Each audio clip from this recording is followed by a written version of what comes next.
tous, c'est Abelina. Je suis très heureuse de vous retrouver aujourd'hui pour ce nouveau live du dimanche. Live Facebook qui se passe systématiquement sur la page.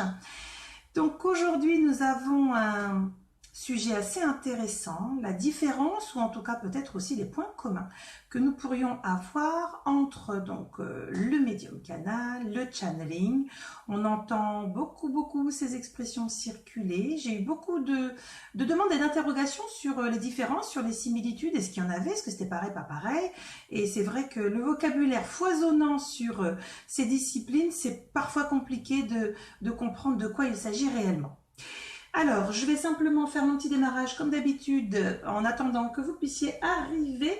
Voilà, donc on met nos petits éléments de connexion.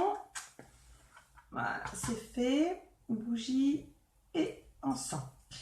Alors, aujourd'hui, sur cette fameuse notion de médium canal et de channel, je vais essayer de vraiment vous expliquer que pour l'un, ce sont des capacités que nous avons et pour l'autre, c'est un état que nous pouvons développer, c'est-à-dire tout un chacun.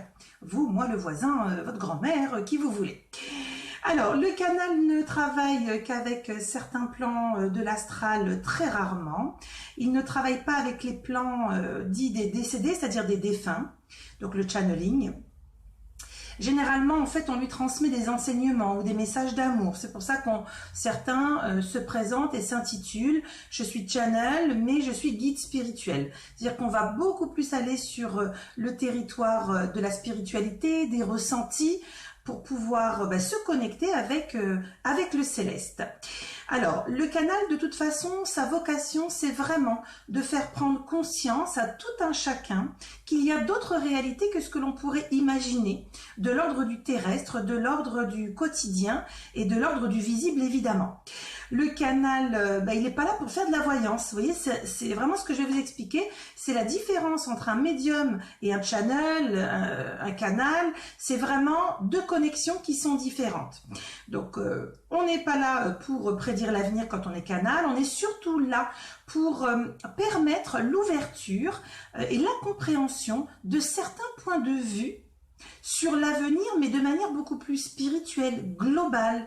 Et c'est plus des conseils, des accompagnements et aussi des vues d'êtres de lumière. Je vais développer tout ça, vous inquiétez pas, sur comment nous arrivons à gérer nos incarnations, nos familles d'âmes, etc.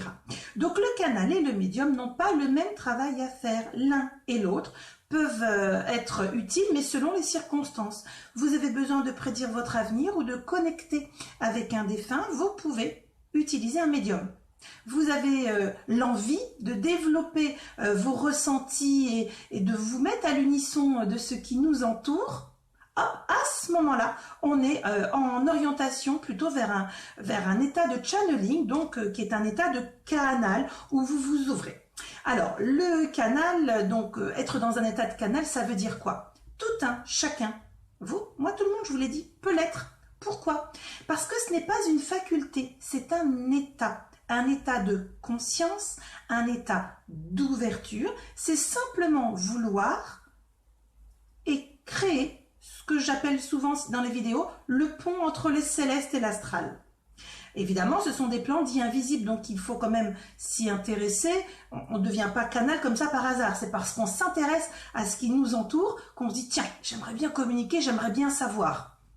C'est très important parce que même si vous n'êtes pas dans cette incarnation, dans une expression de votre médiumnité, qui est une faculté que l'on accepte ou pas de développer, un peu, beaucoup, moyennement, eh bien vous pouvez néanmoins vous initier aux canalisations, donc au channeling.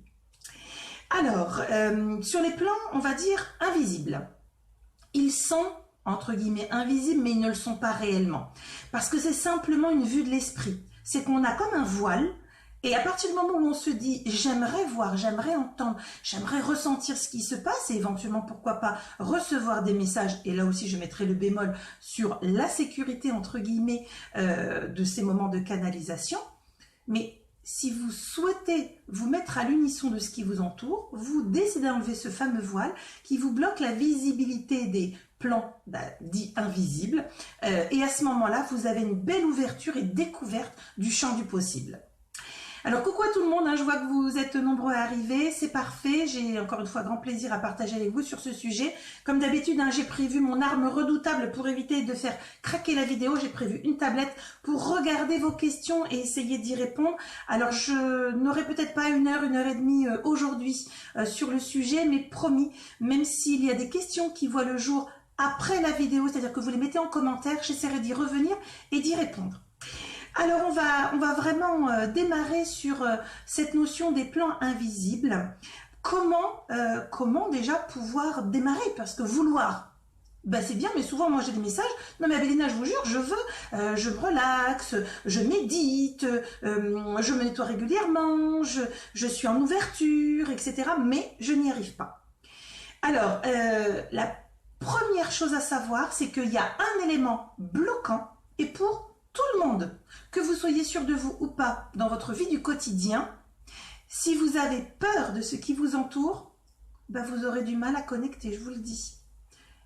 Si vous vous dites, oh là là, je peux me ramasser tout et n'importe quoi, c'est bien, mais ce n'est pas de manière générale la totalité du monde invisible.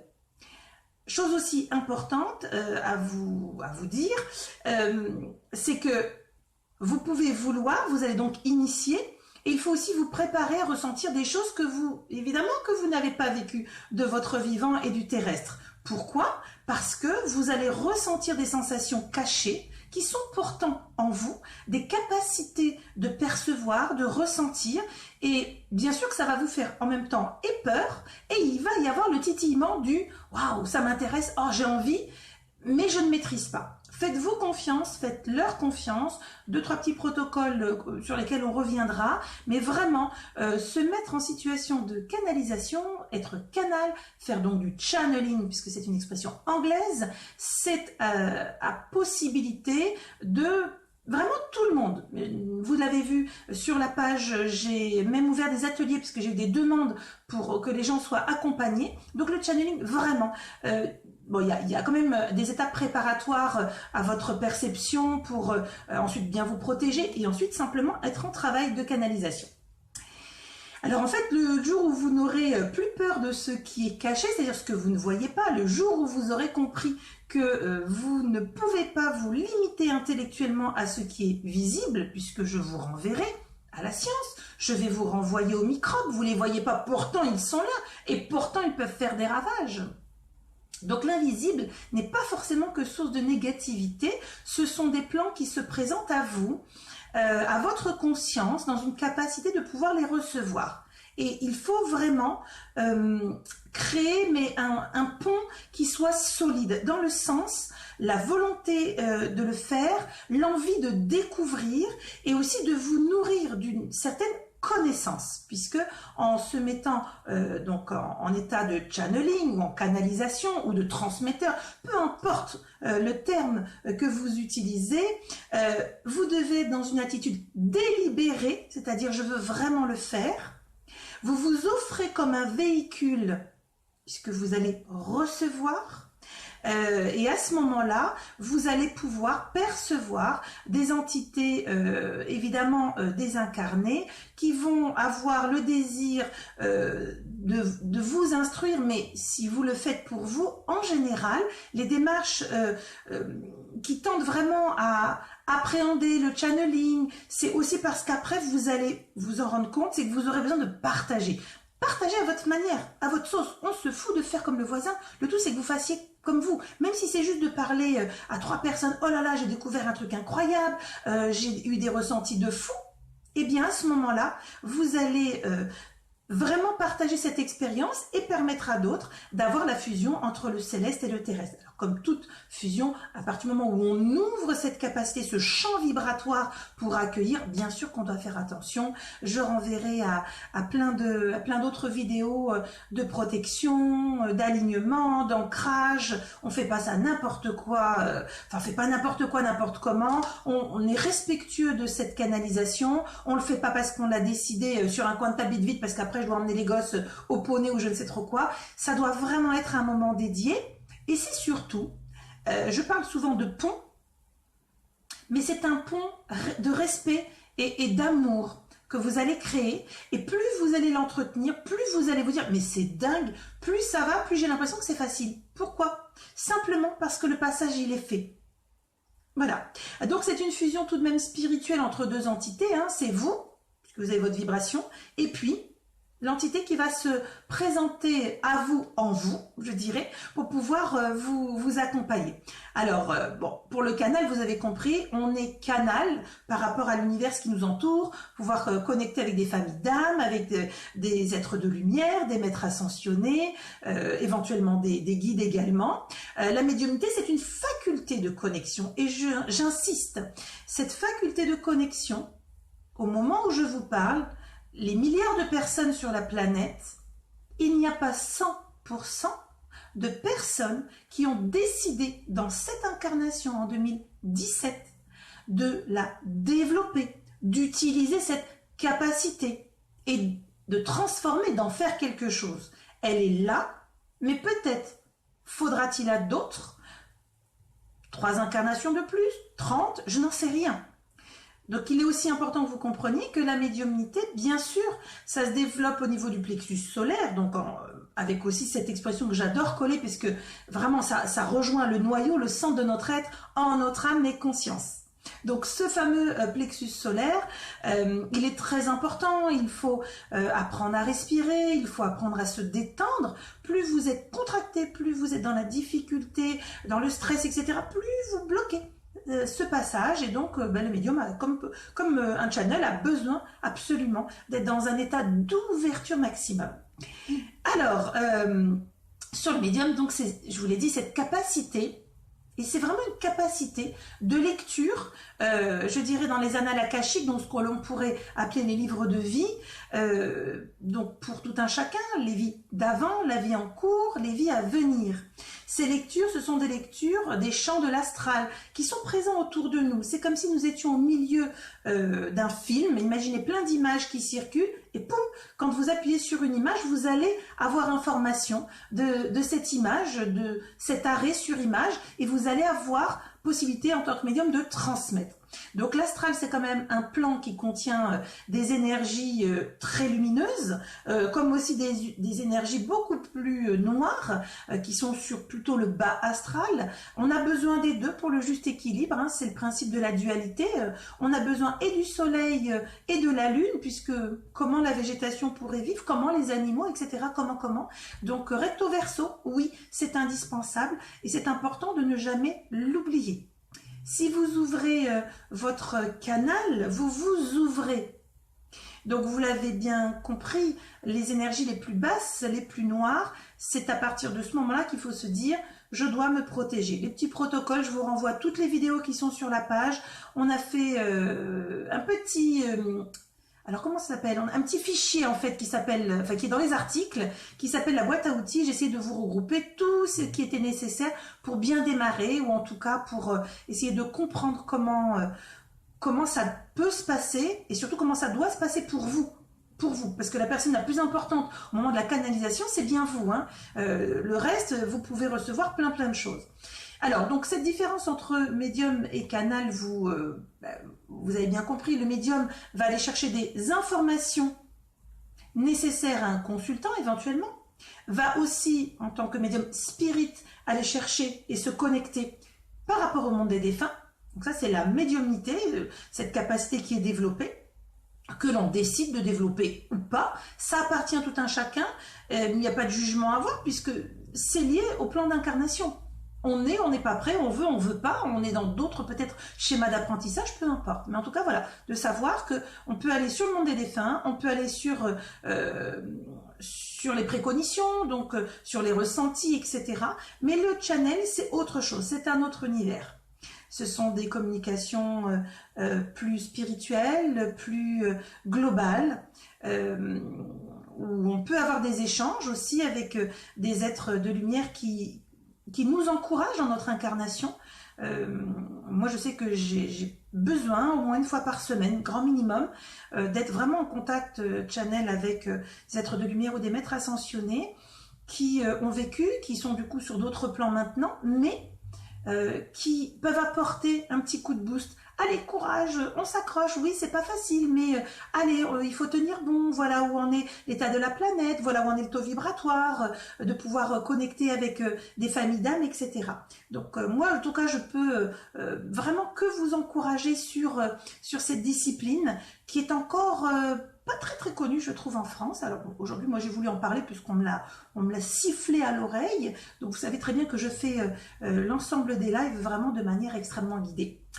Ce que je voulais vous dire d'autre, alors oui, alors par rapport aux deux niveaux entre les êtres de lumière et le bas astral, vous avez bien compris que c'est pas du tout les mêmes vibrations qui vous seront envoyées, c'est pas du tout non plus les mêmes intentions qui vous seront envoyées, et donc il y a quand même une dissonance au niveau des deux, mais les deux veulent communiquer. Donc dès qu'on ouvre une porte, vous allez vous retrouver avec le bon et le moins bon, qui bien sûr ont besoin aussi d'utiliser votre énergie, puisqu'ils se nourrissent de votre énergie, et vous vous nourrissez de ce qu'ils vont du coup laisser en vous.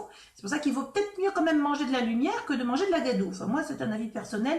Vous ferez comme vous voudrez. Certains adorent communiquer avec le bas astral et se disent « mais je comprends pas, ma vie elle est pas lumineuse, je comprends pas, j'ai que des problèmes, mais je comprends pas si... » Bah, écoutez, quand vous avez expliqué que le bas astral, ce sont des entités arriérées qui ne sont pas encore dans l'élévation, qui ont encore des souffrances à retravailler au niveau des plans d'incarnation, etc. Bien sûr qu'on peut les aider, puisque quand on fait partir des lieux, des entités du bas astral, qui sont résiduelles, qui sont résistantes, qui sont vraiment dans la haine ou des choses comme ça, bien sûr qu'on les aide à remonter. Faut-il encore réussir à les convaincre, hein. Après, ils ne sont pas tous animés de la même intention. Je souhaitais aussi vous dire de faire attention, puisque certains petits malins du bas astral arrivent à se faire passer pour d'autres. Donc les préparations, les protections, il n'y a pas de gris-gris de machin, hein. Vous reliez à votre guide, à la source divine, vous faites votre protocole en votre âme et conscience, vous vous placez dans une bulle, dans ce que vous voulez de lumière. Moi j'ai déjà dit dans d'autres vidéos, je suis plutôt comme dans un scaphandre métallique qui ressemble un peu à un œuf, hein. Je me ferme les yeux, je le visualise, il arrive sous mes pieds, il passe derrière, hop, il me passe au-dessus de la tête, ça se ferme sur les côtés et de suite je dis à mes guides, je vous demande aide et assistance, et puis je laisse simplement filtrer ce qui est utile au cours de cette séance. Donc faites attention parce que des médiums récupèrent des entités du bas astral et peuvent s'imaginer être en discussion avec des êtres de lumière, et j'en ai eu autour de moi certaines, ça a duré pendant...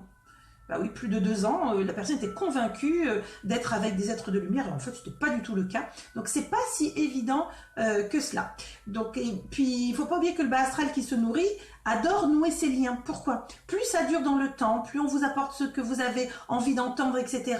Ben, ce sont des plans illusoires, et ils sont les champions pour ça. Donc, si vous avez des doutes dans vos canalisations, n'hésitez pas à recouper, n'hésitez pas à poser les questions différemment pour les berner, comme le plan le plus bas peut vous berner. Alors, c'est quoi le plan astral? Parce que souvent on entend, mais oui, je suis dans un plan. Le plan astral, c'est le plan des désirs. Je veux. Forcément, quand on est en ouverture, je veux communiquer, je veux échanger. Donc, je veux échanger, c'est très bien. Mais comment dois-je le faire? D'abord en me protégeant, en considérant que j'ai quelque chose qui peut être utile à d'autres, c'est-à-dire aussi bien au niveau de l'énergie, mais aussi au niveau de ma conscience. Puisque si je suis dans la demande, on va me créer la réponse, je vais m'y accrocher et je dois toujours garder mon discernement et le recul.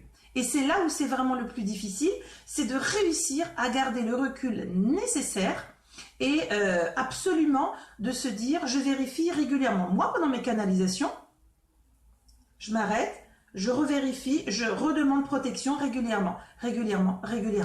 On n'est jamais à l'abri d'avoir un petit filou qui arrive à passer, puisque moi, ça passe par ma médiumnité et en même temps par le canal. Donc c'est assez compliqué, il faut que je veille à ne pas me faire polluer.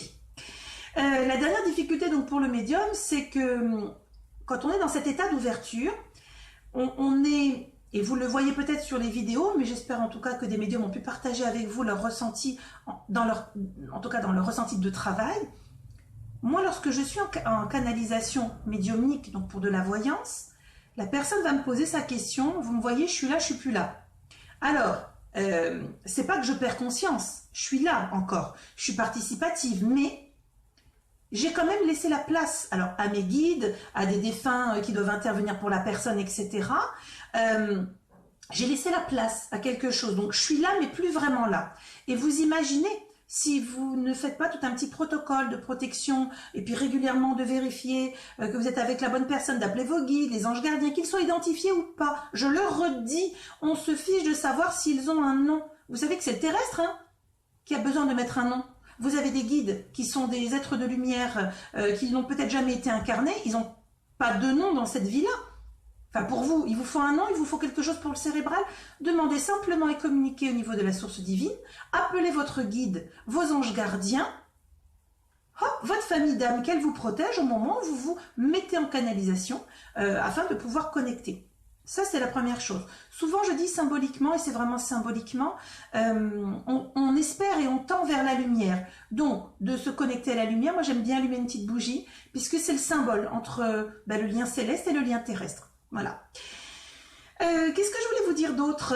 Qu'au niveau évidemment de ce que l'on reçoit, il n'y a pas toujours que du vrai. Si vous ressentez que ça vous titille, ça vous mine, ça sonne un peu faux, retravaillez.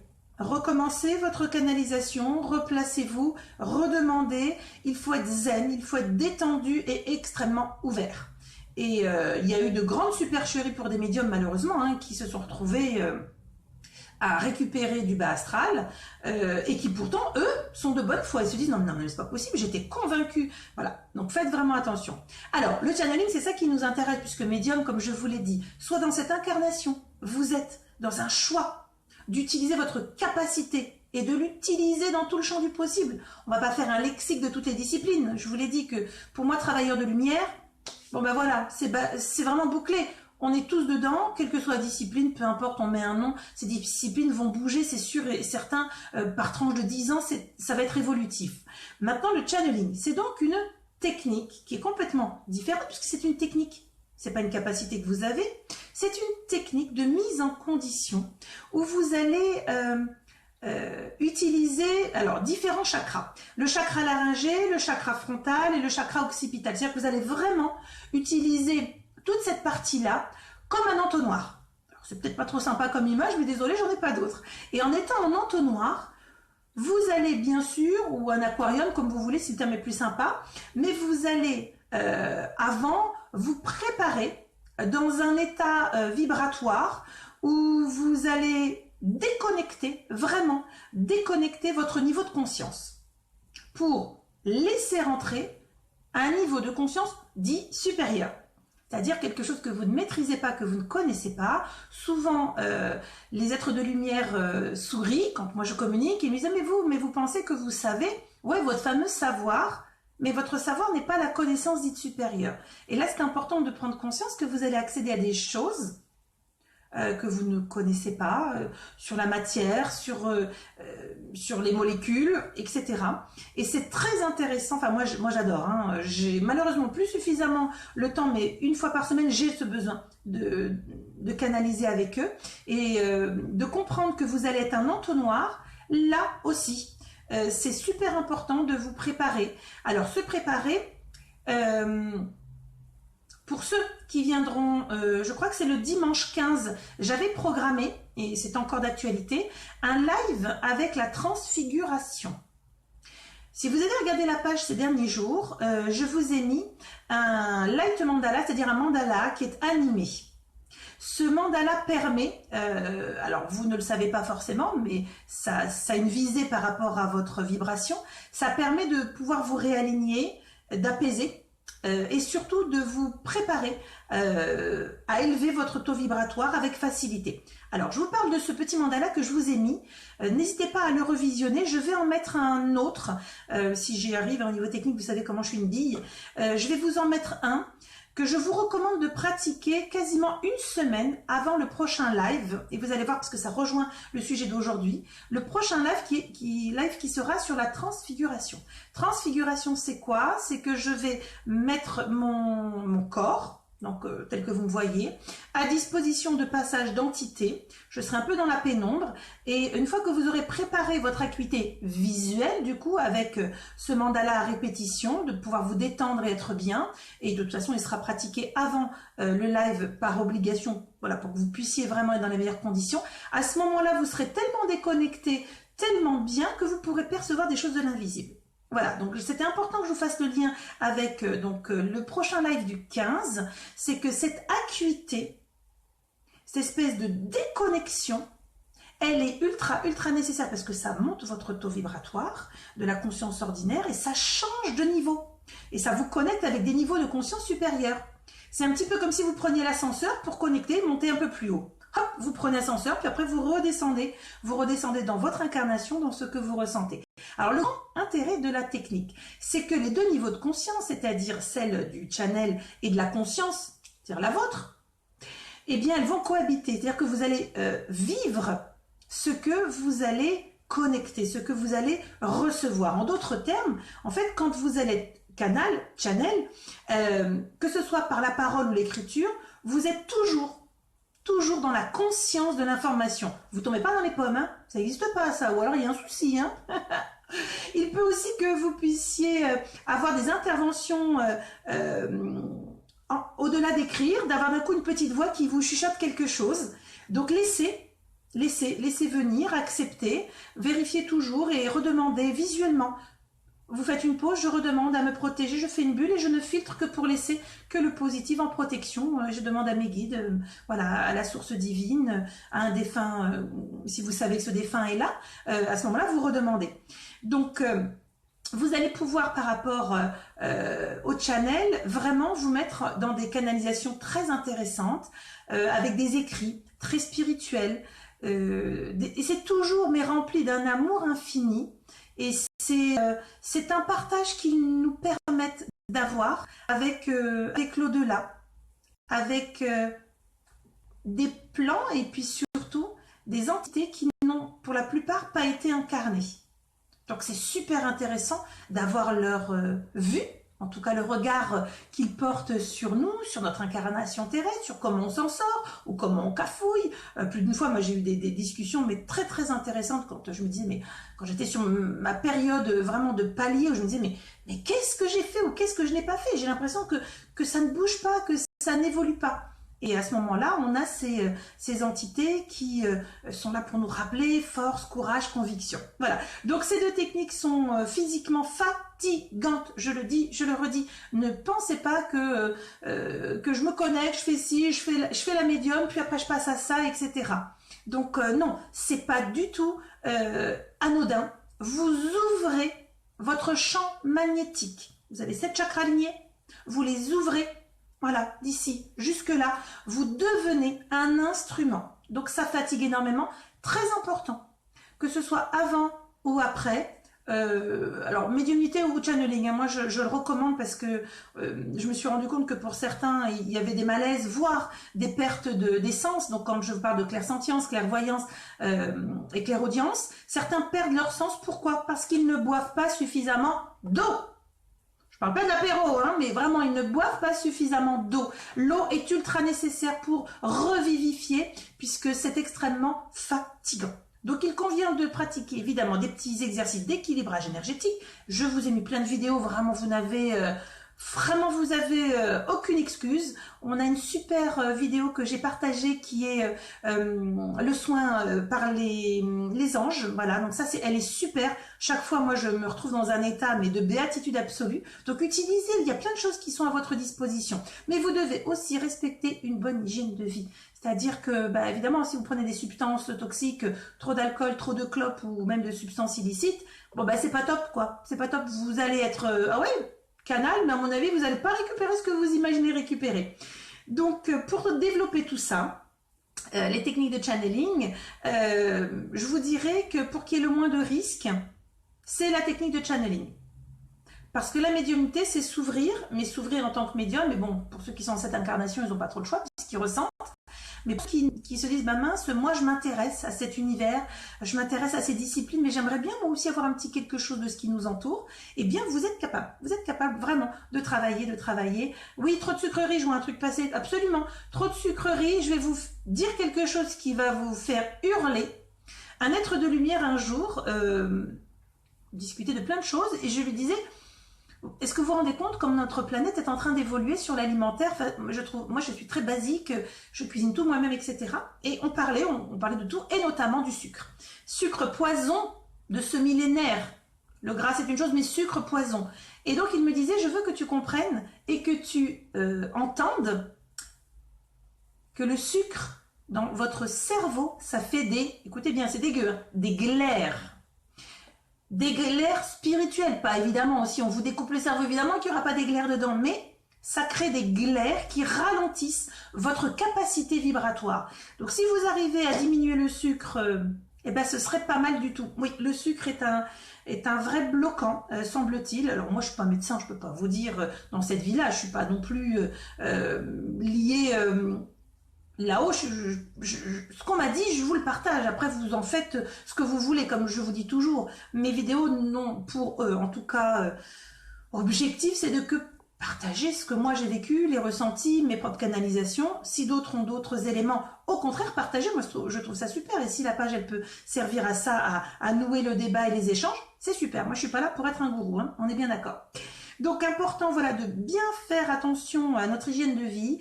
On précise également qu'il vaut mieux développer les techniques de channeling puisque bien sûr c'est moins risqué. En plus c'est ouvert à tous, donc c'est juste super.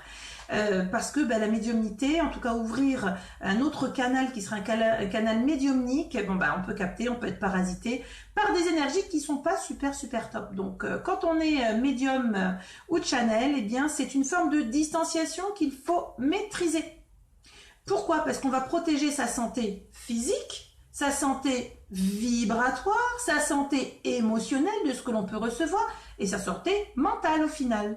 Donc du recul et ne jamais prendre pour argent comptant. Ouah, génial, je suis connecté avec Victor Hugo. Vous voyez le truc? Attention, et pas n'importe comment. Donc vous le savez, puisque je le pratique pour ceux qui me suivent, le médium est capable d'entrer en communication avec l'au-delà, c'est-à-dire avec des personnes et donc des esprits de personnes décédées. Par cet intermédiaire, évidemment, c'est la mise en relation. L'objectif, c'est quoi? Je le redis, l'objectif, puisque je vois bon nombre de personnes accros aux canalisations avec les défunts, on peut comprendre que la perte d'un être cher soit très compliquée à vivre au quotidien, mais j'en ai pas eu beaucoup, mais il m'est arrivé de refouler gentiment en expliquant une fois, deux fois, trois fois, et ensuite en ne répondant plus quand la personne s'obstine, en expliquant que ces canalisations avec les êtres décédés, la première, c'est déjà une expérience qui est un très beau cadeau qui nous a été offert. Je dis non parce que, en tout cas, moi, je le prends pour un moment que j'ai eu le privilège de partager. Donc, toutes ces canalisations avec les défunts, s'il vous plaît, pour vous-même, pour continuer à grandir, à évoluer, ça doit vous servir à vous dire « Waouh, c'est pas possible, tous les détails qu'on m'a donnés, elle pouvait pas le savoir, super !» C'est qu'il y a bien quelque chose. Ils vont bien, parfait. Préparez-vous à la suite. Terminez cette expérience de vie du mieux possible en allant gloutonner toutes les expériences possibles et imaginables. Mais ne restez pas focalisé. Et encore, et je voudrais savoir, et comment elle va, etc.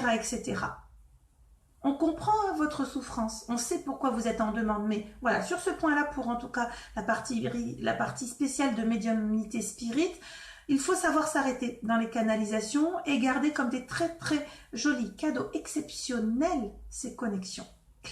Alors, qu'est-ce que je voulais vous dire d'autre? C'est qu'au niveau du channel, il faut donc, on va communiquer avec un autre monde. Il est plus grand, plus extraordinaire, plus surprenant, parce que c'est celui des êtres de lumière, c'est celui des anges, des archanges, des divinités, des prophètes disparus, et certains vont appeler ça aussi des extraterrestres, en tout cas des familles d'âmes, d'autres environnements. Vous imaginez bien qu'il n'y a pas que la Terre, hein. Faut vraiment arrêter de se regarder le nombril, et on a même des canalisations possibles avec des animaux, là c'est pareil. pareil, ce sont des expérimentations personnelles et individuelles où tout un chacun peut essayer voilà, de chercher. Je voulais vous orienter, si vous avez envie, sur une lecture, je la noterai à la fin de la vidéo. C'était donc un channel, Neville Rowe, donc N-E-V-I-2-L-E-R-O-W-E, qui est décédé en 94, qui affirmait pouvoir communiquer avec une famille de dauphins. Voilà, donc si ça vous intéresse, en tout cas les canalisations avec le monde des animaux, eh bien sachez que ça existe, on commence à en parler. Ça va forcément se développer. À titre personnel, je ne l'ai pas initié. Plein de choses à faire, mais bon, je peux pas être partout. J'aimerais bien, hein. Si seulement je pouvais me décupler, ce serait formidable. Mais pour le coup, bon, pour le moment, je mets ça sur ma petite liste de choses à faire et qui m'intéressent puisque j'aime le règne animal. Mes plantes qu'on peut peut-être voir derrière, voilà, ont tout un prénom à la maison, donc ça fait hurler derrière mon fils. Nous avons Robert, j'ai 2 bonsaïs face à face dans un grand pot, c'est tic et tac. Enfin voilà, c'est pour vous dire que tout ce lien que vous créez, c'est de l'énergie, c'est de l'amour, et il ne faut pas se limiter simplement à un règne animal, végétal. Quel règne d'ailleurs? On est tous dans le même bocal qui s'appelle la planète Terre. Donc en résumé, si la méthode elle semble être similaire, c'est-à-dire je me mets à disposition, c'est vrai qu'en de nombreux points, être médium ou être canal, c'est kiff-kiff, parce que regardez, je me mets à disposition et je récupère. C'est vrai que le médium comme le canal ou le channel, ils sont un simple canal à ce moment-là. Donc ils reçoivent des messages, mais le type d'interlocuteur, c'est pas du tout le même. Donc ça dépend de ce que vous souhaitez avoir peut-être en tant que consultant. Si vous allez voir un médium, c'est quelqu'un qui doit pouvoir communiquer avec le monde des morts et vous faire de la divination également. Si vous allez voir un channel, c'est quelqu'un qui va vous accompagner avec des messages de l'au-delà, comme je vous l'ai dit, d'anges, d'archanges qui vous suivent, de guides protecteurs.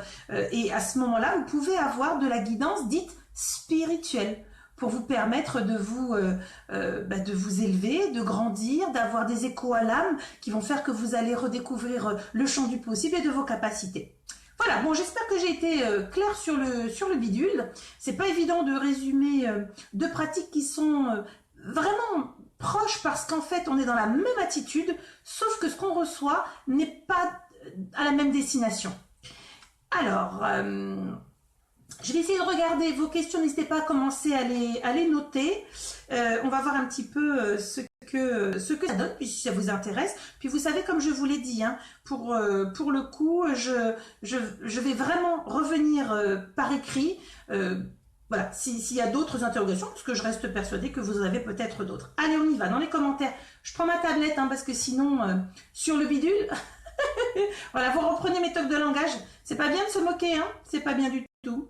Alors, qu'est-ce que vous m'avez noté? Ça a du mal à charger. C'est clair. Bah, écoutez, tant mieux si c'est clair. Est-ce que certains ont déjà testé le channeling? Que ressentez-vous? Bon. Donc, moi, ce que je vous dirais simplement, c'est que les phases de protection, il faut que ça soit une évidence. Quand vous montez dans la voiture, vous mettez la ceinture. Là, c'est la même chose. Si vous avez picolé, vous prenez pas le volant. Là, c'est la même chose. Parce que vous allez ouvrir à des plans que vous ne maîtrisez pas. Donc, bien sûr que ceux qui sont bienveillants, mais ceux qui ont besoin de se nourrir de la substance terrestre parce qu'ils n'ont pas voulu remonter, parce qu'ils n'ont pas voulu aller chercher la lumière et bien sûr, à soi-même se rendre des comptes et repartir sur autre chose, bon, décidément, ça me fait des misères, ça ne veut pas. Alors, où est-ce qu'on est? Alors, qu'est-ce que vous m'avez noté? Le temps physique passe trop vite. Oui, Lorraine, je suis d'accord. J'aimerais bien revenir à 20 ans en arrière. Je serais plus jeune, je serais plus fraîche. Mais puis surtout, si seulement je pouvais revenir à 20 ans en arrière avec cette connaissance, cet apprentissage d'incarnation, ce serait super, mon Dieu, j'en ferais... je sais pas ce que je ferais, mais j'essaierais d'en faire 10 fois, 100 fois plus. Encore plus vite, si possible. Mais bon, on est obligé de dormir, hein. Même si je l'ai dit la dernière fois, plus on médite, plus on s'élève, moins on a besoin de sommeil. J'étais une grosse dormeuse. Attention, je vous donne un scoop. Avant mes 18 ans, je dormais minimum 12 heures par jour, voire, j'avoue, aux alentours de 14 heures. C'était indispensable. Et puis, plus je me suis laissée aller et plus j'ai accepté de pratiquer et de me sentir bien, Je vous ai dit, hein, je me couche vers 3-4 heures du matin. Je me lève pas à 13 heures. Hein. Allez, je vais répondre à vos questions.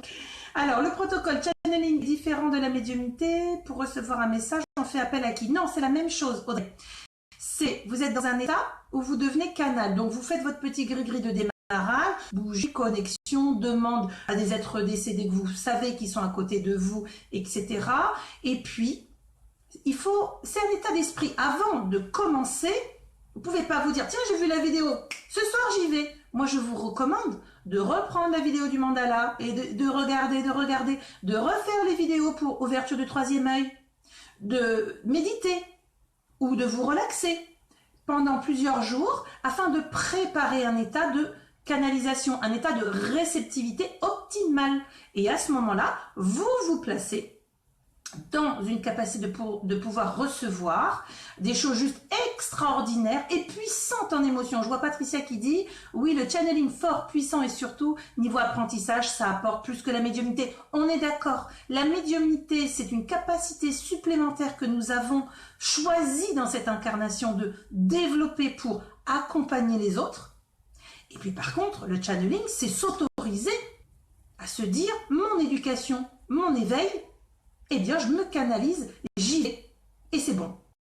Donc, je ne peux que vous encourager. Alors, je regarde si vous avez d'autres questions sur le sujet. N'hésitez pas. Ah, moi, ça a bugué sur la tablette. Je ne sais pas si vous me voyez normalement. Est-ce que vous pouvez me faire un petit coucou et juste me dire si c'est bon pour vous? Oui, Patricia, allez voir dans la vidéo. Il y a plein de trucs super sympas. Je vais aussi le partager. Alors, moi, dès que je tombe sur quelque chose sur Internet qui me parle, qui fait écho, je partage. Voilà, je le rajoute. Comme ça, au moins, je me dis, bon, ça vous évite d'aller chercher. Moi, mon objectif et ma mission de vie, je le rappelle, on m'a demandé d'être un élément entre le terrestre et l'astral pour permettre que certaines connexions se fassent et pour vous donner et transmettre. Bon, ben, moi, j'écoute, hein, je fais. Ni plus ni moins. Bon, ben, c'est parfait, ça a l'air d'être bon pour vous. Le protocole, j'ai répondu à cette question. Mariana, est-ce que le contact pour nous interpeller peut être par des paroles, une chanson? Alors ça, c'est autre chose, ça n'a rien à voir. Ce sont des signes, ça n'a rien à voir. Le channeling, c'est une technique de mise en contact qui permet d'aller chercher un lien, un échange qui n'est pas un échange que l'on vous impose. Jamais. Ça bug un petit peu, je vois vraiment. Alors, hop, j'attends 2 secondes. Et on peut continuer. Voilà. Donc, Lorraine, channeling, c'est recevoir des enseignements pour soi. Et médiumnité, c'est offrir. Voilà, c'est exactement ce que je disais. C'est que la médiumnité, on décide de la développer pour s'en servir en tant que travailleur de lumière. Certains ne souhaitent pas dans cette incarnation l'utiliser, c'est pas grave. Alors, j'ai déjà eu... Oh mince, parce qu'il faut que je regarde là. Je suis pas très rapide. Hein. Donc ça, c'est fait. Alors... Isabelle, lorsque l'on pratique le Reiki, lecture intuitive, est-ce que ça fait partie du channel? C'est une forme déjà de canalisation, mais vraiment le channel, c'est se rendre compte que vous êtes dans un dialogue. Alors quand vous êtes dans le soin, vous êtes un peu travailleur de lumière, bien sûr que c'est pas vous, vous êtes totalement guidé par les anges, par les archanges qui vous accompagnent, par maître ascensionné. Là, on est vraiment dans un échange. Et cet échange-là, il est pour vous. Il est nourricier, il est élément qui va vous permettre de grandir, de voir les choses autrement, ou en tout cas, s'il n'y a pas de réponse, de vous faire cogiter. Mais pourquoi? Ah ouais, mais alors, et vers quoi, etc. C'est vraiment très spirituel. Je ne peux pas dire que c'est philosophique, parce que les réponses sont parfois très cinglantes et très terre à terre. Très terre à terre. Alors... Pas de coupure, donc tant mieux. Stéphanie, j'ai déjà été canal, mais sans l'avoir demandé. Comment parvenir à l'être en choisissant ce moment? Je viens de le dire, on se prépare, ça se travaille. On est dans un moment où on se dédie ce moment, en se disant, je vais connecter avec des êtres supérieurs qui vont forcément m'apprendre, même si je ne fais que m'interroger sur moi. Lorraine, vous avez précisé 5 aiguiser votre intuitif. Ça coupe quelquefois, je confirme. Alors voilà, écoutez, moi ce que je vous propose, c'est que si vous avez l'écran tout noir, Audrey, bah écoutez, hop, que la lumière fût, normalement je suis revenue. Je vous embrasse très fort, j'espère que ça a pu répondre à certaines de vos questions, de vos interrogations, pour comprendre pourquoi et comment fonctionne cette technique de channeling qui est bien différente de la médiumnité. Donc si quelqu'un se présente à vous, vous saurez, s'il se dit je suis médium, c'est de la canalisation, puisque c'est la même chose que le canal. Il est au service des âmes défuntes pour faire passer des messages dans des contacts défunts. Il est au service de guides éventuellement pour faire également passer des messages de divination. Mais si on est channel, on peut très bien être channel et ne pas être médium, hein. C'est-à-dire vraiment travailler, aiguiser son sens. Voilà, le sens de la canalisation. Alors moi, j'ai un petit clin d'œil à vous faire. Alors j'ai essayé de faire un petit statistique, on va dire, pour essayer de comprendre au niveau des channels. Il n'y en a pas beaucoup, en tout cas révélés en France. Mais ceux qui s'y intéressent, ceux qui écrivent, ceux qui ont fait des bouquins sur le sujet, et qui ne sont pas médiums, je précise. Donc ceux qui sont channel mais qui ne sont pas médiums, on se rend bien compte que souvent, ce ressenti d'aller vers la canalisation, dans cette incarnation, c'est que ça prépare la vie d'après, où du coup la personne accepte sa médiumnité et elle va beaucoup plus loin, puisqu'elle va ouvrir deux pôles, le channeling et en même temps la médiumnité pour accompagner toute personne qui pourrait être en demande de guidance. Bon, mes petites âmes lumineuses, sur ce, je vous embrasse très très fort. J'espère que ça a pu vous aider, vous aiguiller. Le live, comme d'habitude, va être replacé sur la page, sera partagé sur d'autres groupes de Facebook, puisque maintenant j'ai pris le parti aussi de transmettre, hein. Ça convient, chacun visionnera, ça convient pas, moi je suis pas là pour convenir à tout le monde, mais en tout cas je suis là pour essayer de transmettre au plus grand nombre, et puis surtout que ça puisse vous aider, nous aider à grandir, puis les échanges sont les bienvenus en dessous. Je vous fais des gros bisous, et puis pour ceux dont le sujet vous interroge et vous intéresse, je referai un petit post sur la page pour la transfiguration, qui est juste génial à vivre et à ressentir. Donc entraînez-vous, mais je referai un petit post et vous allez voir, c'est juste exceptionnel quand on commence à aiguiser ses acuités. C'est le champ du possible. Je vous embrasse mes petites âmes lumineuses, prenez soin de vous et je vous souhaite une très belle soirée. À bientôt.